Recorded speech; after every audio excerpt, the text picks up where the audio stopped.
Human factors concerns how people interact with systems, technology, and their environment.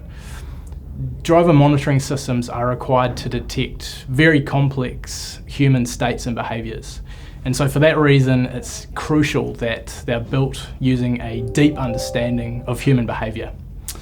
In order to get that deep understanding of human behaviour, you need human factors research and data.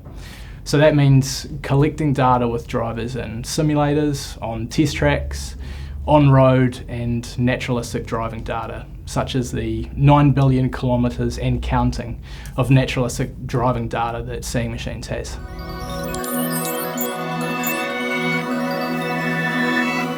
Fatigue can vary a lot between person to person. So two people might have a microsleep, a temporary episode of unconsciousness. Person A, their microsleep might involve a long eye closure and the head might nod forward, whereas person B, with the same degree of unconsciousness, the same degree of impairment, their head might remain totally still and their eyes might only partially close.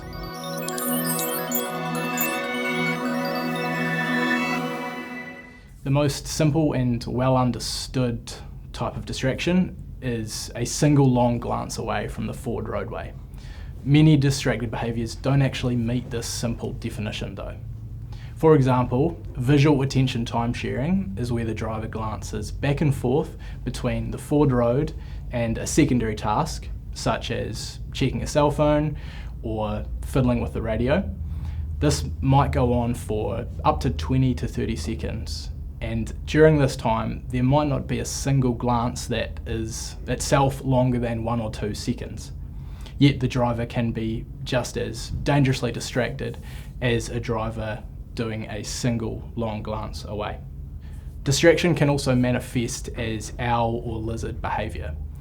Owl behaviours describe when a driver's head and eyes move together, and this is often to areas that are further from the forward roadway, such as a passenger side mirror.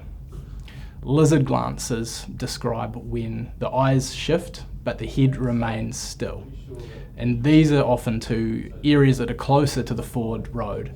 An example might be a driver checking a cell phone held near the steering wheel. To actually detect these behaviours, given the wide variation across people, requires, for one, having a system that detects not only head movement but eye movement as well. If your driver monitoring system relies on head movement alone to infer whether a driver is distracted, you'll miss a lot of those distracted behaviours that fall into this lizard glance category. It's also crucial that your driver monitoring system works in real-world conditions. So that means drivers wearing hats, sunglasses, nighttime conditions to bright sunlight.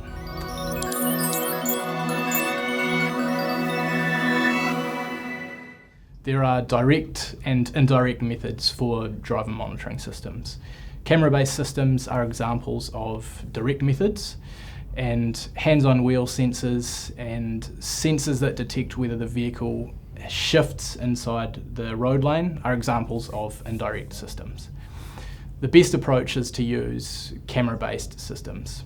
The best information for detecting fatigue and distraction comes from the face and the eyes. As the saying goes, the eyes are the window to the soul, and driving is a highly visual task.